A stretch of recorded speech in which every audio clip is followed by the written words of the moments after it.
everyone, welcome to Jupod. എല്ലാവർക്കും മക്കളെ ജൂപോഡിന്റെ +2 commerce and humanities ചാനലിലേക്ക് സ്വാഗതം. It's me Nafi. നിങ്ങളുടെ ഓണം എക്സാമിന് ഇനി ഒരാഴ്ച മാത്രം നിൽക്കേ. ഹിസ്റ്ററിയിൽ ഏറ്റവും ഇമ്പോർട്ടൻ്റ് ആയിട്ടുള്ള 2 ക്വസ്റ്റ്യൻ നമ്മൾ ഈ ഒരു വീഡിയോയിൽ ഡിസ്കസ് ചെയ്യാണ്. അപ്പോൾ നിങ്ങൾ ചോദിക്കും, സാർ ഈ 2 ക്വസ്റ്റ്യൻ മാത്രമേ ഉള്ളൂ, ബാക്കി ക്വസ്റ്റ്യൻസ് ഒക്കെ നമ്മൾ ഡിസ്കസ് ചെയ്യുക. ബാക്കിയുള്ള ക്വസ്റ്റ്യൻസ് ഒക്കെ നാളെ എന്ന് പറയുമ്പോൾ ഇന്നത്തെ ഡേറ്റ് നമുക്ക് ഫോൺ എടുക്കേണ്ട ഒരു അവസ്ഥയായിട്ട് മക്കളെ. ഇന്ന് ഡേറ്റ് ഓഗസ്റ്റ് 26 തിങ്കളാഴ്ച. ഓഗസ്റ്റ് 27 ചൊവ്വാഴ്ച രാത്രി കൃത്യം 7 PM നമ്മൾ എന്ത് ചെയ്യുന്നുണ്ട്? ഹിസ്റ്ററിയിലെ ഓണം എക്സാമിന് ചോദിക്കുന്ന എല്ലാ ചാപ്റ്റേഴ്സിലെയും ഇമ്പോർട്ടൻറ്റ് ക്വസ്റ്റ്യൻസ് നമ്മൾ ഡിസ്കസ് ചെയ്യും. ഓഗസ്റ്റ് 27 ചൊവ്വാഴ്ച രാത്രി കൃത്യം 7 PM. അപ്പോൾ എല്ലാവരും എന്ത് ചെയ്യുക? കറക്റ്റായിട്ട് ആ സമയത്ത് ലൈവിലേക്ക് എത്തുക. അതിനു മുമ്പ് ഏറ്റവും കൂടുതൽ തവണ ഓണം എക്സാം റിപ്പീറ്റ് ചെയ്ത് ചോദിച്ചിട്ടുള്ള ഒരു ക്വസ്റ്റ്യൻ നമുക്ക് ഡിസ്കസ് ചെയ്യാം. 3 മാർക്കിനും 2 മാർക്കിനൊക്കെ ഒരുപാട് തവണ ചോദിച്ചൊരു ക്വസ്റ്റ്യൻ ആണ്.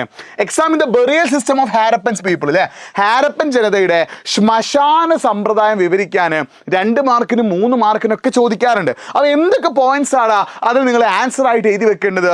ഫസ്റ്റ് എന്താണ്? The study of burial system is a strategy to use to identify the social condition of Harappan. അല്ലേ? എന്ത് ചെയ്തോ നിങ്ങൾ? ഈ മൃതശരീരത്തെ അടക്കം ചെയ്തത് എന്താണ്?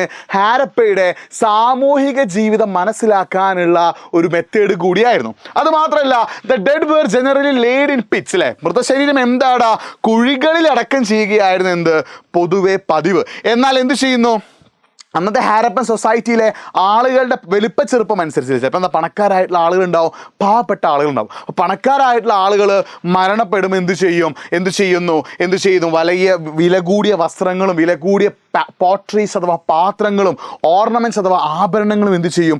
അവരുടെ കൂടെ അടക്കം ചെയ്യും. പിന്നെ ഈ കുഴികളിലൂടെ പുറംഭാഗം അലങ്കരിക്കുന്നതിൽ എന്തുണ്ടായിരുന്നു? വ്യത്യാസമുണ്ടായിരുന്നു. In some burial pits the hollow that space were lined with bricks. അല്ലേ? പണക്കാരായിട്ടുള്ള ആളുകളൊക്കെ ആണെങ്കിൽ അവരെ അടക്കം ചെയ്ത കുഴികളുടെ പുറം ഭാഗം എന്ത് ചെയ്യും? നല്ല മനോഹരമായ ഇഷ്ടികകൾ കൊണ്ടൊക്കെ എന്ത് ചെയ്യുമായിരുന്നു? അലങ്കരിക്കുമായിരുന്നു. അപ്പോൾ ആ രീതിയിലൊക്കെ ഉണ്ട്. അത് മാത്രമല്ല, പണക്കാരായിട്ടുള്ള ആളുകൾ അടക്കം ചെയ്യുമ്പോൾ അതിൽ പോട്രിയും ഓർണമെൻറ്റ്സും, അല്ലേ? അതായത് മൺപാത്രങ്ങളും ആഭരണങ്ങളും ഒക്കെ എന്ത് ചെയ്തിട്ടുണ്ട്? കണ്ടെടുത്തിട്ടുണ്ട്. അപ്പോൾ ഈ ഒരു രീതിയിലാണ് എന്ത് ചെയ്യുന്നത്? The burial of Harappan civilisation, അല്ലേ? പീപ്പിൾ, അല്ലേ? ഹാരപ്പൻ സംസ്കാരത്തിലെ ജനങ്ങളുടെ അടക്കം ചെയ്യുന്ന രീതി ഉണ്ടായിരുന്നത്. അപ്പോൾ ഈ ഒരു രീതിയിലുള്ള ക്വസ്റ്റ്യൻസ് 3 മാർക്ക് ചോദിക്കുമ്പോൾ ഈ ഒരു പോയിന്റ്സ് അതിലേക്ക് നിങ്ങൾ എന്ത് ചെയ്യണം? ആഡ് ചെയ്യണം. ഇനി സെക്കൻഡ് ചാപ്റ്ററിന് ഒരുപാട് തവണ 4 മാർക്കിനും 3 മാർക്കും ചോദിച്ചൊരു ക്വസ്റ്റ്യൻ ആണ്. ഏത്? Why Magadha become prominent among the 60 Mahajanapadas?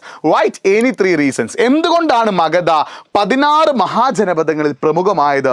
ഏതെങ്കിലും 3 കാരണങ്ങൾ. അപ്പോൾ 3 മാർക്കിന് 4 മാർക്കിനൊക്കെ ചോദിക്കാറുണ്ട്. നമുക്കറിയാം മഹാജനപദത്തിൽ ഏറ്റവും ഇമ്പോർട്ടൻ്റ് ആയിട്ടുള്ള മഹാജനപദമായിരുന്നു ഇത് മഗധ എന്ന് പറഞ്ഞാൽ.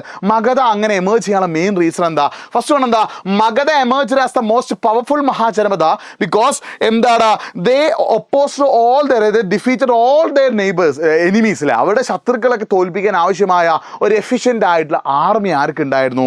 മഗധക്ക് ഉണ്ടായിരുന്നു. അതുമാത്രമല്ല, Magadha was a fertile region where agriculture was very productive. Magadha എന്താടാ?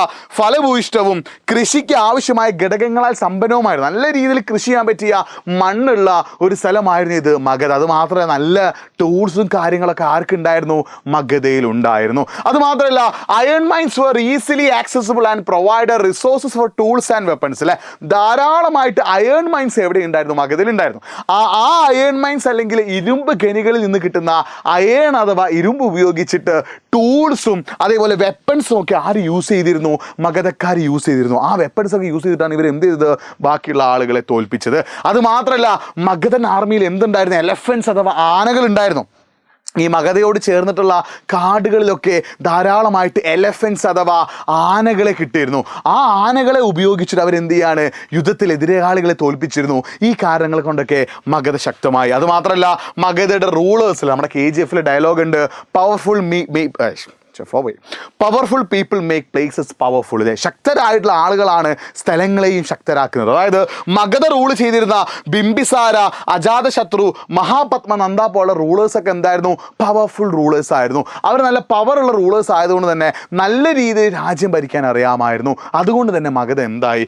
ഇമ്പോർട്ടൻ്റ് ആയിട്ട് മാറി. അതുമാത്രമല്ല, മഗധയ്ക്ക് ചുറ്റുമായിട്ട് ഗംഗയും അതിൻ്റെ ട്രിബ്യൂട്ടറീസ്, അല്ലെ? ഗംഗയും അതിൻ്റെ പോഷക നദികളും ഒഴുകിയിരുന്നു. അതിലൂടെയൊക്കെ കച്ചവടവും യാത്രാ സൗകര്യങ്ങളൊക്കെ ധാരാളമായിട്ട് ചെയ്യാൻ പറ്റി.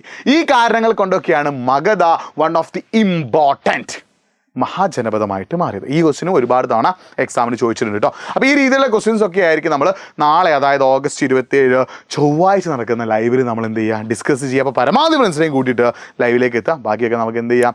ലൈവിൽ ഡിസ്കസ് ചെയ്യാം. സോ ലൈവിൻ്റെ കാര്യം മറക്കണ്ട. വീണ്ടും കാണാതെ വരേക്കും. ബൈ.